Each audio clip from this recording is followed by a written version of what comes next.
idinka gabdha qurux badan baa tihiin waa iswada qurxiseen dharkaa iska soo dhigateen ninkan haddii uu idin firfiiriyo tooshkii wax ka damaya halkaas markaasaa dhiiggii annagu gadaal baan ku tukanay ilmay reer baan ahayn dhiiggiisii baana soo gaaray faafa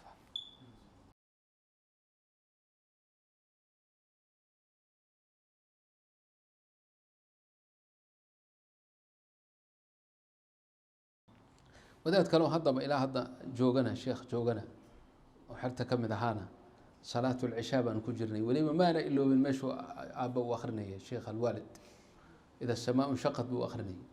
markuu maraya waama man uutiya kitaabahu wara'a dahrih fasawfa yadcuu hubuuraa wayaslaa saciiraa halkaa markuu marayo waqaca calى qafaahu fi اlardi kalkhashaba wuxuu ka sarajoog wuxuu uga dhacay qadaadka dhulka ka bilaabmay sidii loox ama khashab la tuuray oo kale ama loox ayuu saas u dhacay halkaas markaasaa dhiiggii annagu gadaal baan ku tukanay ilmay reer baan ahayn dhiiggiisii baana soo gaaray faafa dabadeedna isagoo dhan baa markaasaa muddo dhan la booqanayay jiro loo booqan أين هذه النماذج؟ أوي نماذج وين اختفت؟ آيفون baa la tegay Galaxy baa la tegay waxaan u malaynayaa waa qabla الآيفون min maalintii ay cuntadu xumaatay من أيام ما فسد الطعام ودخل فيها ما دخل لأن berigaas banaan lama aqoonin dollar lama aqoonin meel wax looma dhoofi jirin dadku risqigaas iska cuni jireen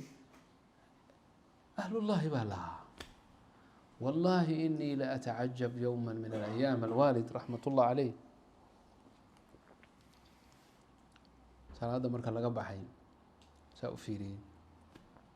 markaasuu arkay uu u maleeyey أنهم شوية في غفلة salaad baabad ka bax isna wuxuu filayay salaada marka laga baxo in يعني آثار الخشوع تبقى في الإنسان يعني له والله salaada dhexdeeda baanu yaanu ku sahwina xataa fi الصلاة كأني waan iska yaraa laakiin waxaad moodeysay inay yaabba la ahayd qof salaada ku jira oo adduunya ka sheekeysanaya inuu jiro كان عنده شيء غريب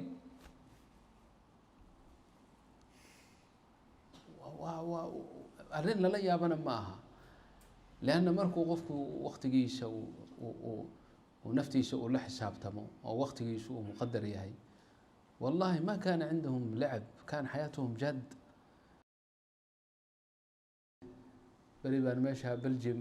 بلجيكا يعني ninku arkay cajiib leh oo maqribi asalkiisu yahay laakiin dee dadka meesha ku dhashay dhulkuu fiiriyaa meel kale ma fiiriyo marar baan isu raacnayo waan u fiirsadayo waxaan dhulka ahayn ma fiirinayo kor wuxuu fiirinayaa keliya markuu laamiga goynayo bas si aan baabuurta u dardarin laakiin inta kale hoos buu fiirinaya korba ma fiirinayo sheekuu sheegay marka sheeko cajiib leh sheekadii waxay ahayd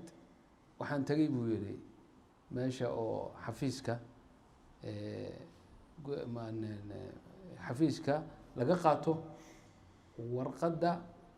caddaynaysa qofku inuunan xaas lahayn xaas buu guursaday wuxuu rabaa inuu keeno inuu guursaduu rabaa marka waxaa la yihi warqad keen caddaynaysa inaadan naag qabin yani hadda ka hor waa jira sooma qanuunka halkaa marka xafiiska wuxuu yihi banaanka fura furiinka keen waaya marka wuxuu yihi warqadda marka xafiiska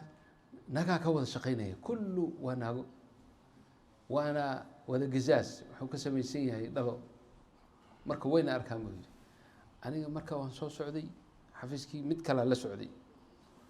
oo cabdilkhaaliq leena marka wuxuu yihi waa nimid hoos buu fiirinaya marka naagtii meesha mas-uulka arrintiisa waraqaha ka ahayd ayaa la yaabtay ninkan muxuu ii fiirin layahay way xanaaqday marka ninkan aniga ninkan muxuu ii fiirin layahay kii kale ku yidhi ay ku tiri leesh ninkan muxuu ii fiirin layahay marka ninkan nin cajiib lu ahaa wuxuu ku yihi ninkan wuxuu kuu fiirin layahay makuu sheegaa markaasay tiri ninkan wuxuu yihi wuu guursanayaa okay bay tiri ish ilmushkila ninkan wuxuu yihi wuu guursanayaa waxaa yihi haddaan tusaale ahaan kuu sheego qofkii haysta buu yihi toosh mataqaana toosh bateriga leh toosh bateri loo haystaa maalintii oo qoraxdii jirtay ayuu tooshkii shiday oo meelaha ku fiirfiiriyey habeenkii markuu yimid tooshkii oo eber waa u shaqeyn waayey leanna baterigiyaa dhamaaday maxaa ka wadaa bay tiri waxaan ka wadaa idinka gabdha qurux badan baa tihiin waa iswada qurxiseen dharkaa iska soo dhigateen ninkan haddii uu idin fiirfiiriyo tooshkii waa ka damaya hadduu idin fiirfiiriyo ninkaan inuu guursaduu raba tooshkii waa ka damaya naagtii waxau yihi intay kacday oy istaagtay oy habtay oy tiri ya ma saasa oo saas darteed buusa ii fiirinin wallaahi waa arrin wanaagsan bay tiri aada u fiican waana taan la-nahay oo ta ugu muhiimsan ee raggeena laga laayahay waxaa tooshku ka wadamay marka waxay tiri maanta ninkan waan siin karaa waraaqda laakiin ma raba inaan siiyo shir baan sameynaya ninkan arrintiisa waa in laga sheekeeyo berita ii kaalaya kii baa igu yihi wuxuu yihi maalintii dambaan nimid marka maadaama meesha ay wada dhalo tahay ninkii oo ila socda aan wada soconno ayaa waxaan arag buu yihi xafiiskii oo naagihii shaqeynaya o dhan intay soo wada kaxaysay ay leedahay fiiri wakaa ninkii wuu soo socdaa hoos buu fiirinaya kor ma fiirinayo hoos buu fiirinaya waa yimid way la hadlaysaa kor ma fiirinaya abadan wejigeeda ma fiirinaya hoos buu fiirinaya waa la hadlayaa hoos buu fiirinaya marka waxay tihi arrintan yaa idin waa diinteenna qur-aankeenna saasa wallahi diintiina xaq wey waa dhab wey kulligeedna waa inaan islaamka galnaa bay tiri bu marka ma aqaan inay islaamtay iyo in kale laakiin arrintii baa aada cajiib ula noqotay waana sax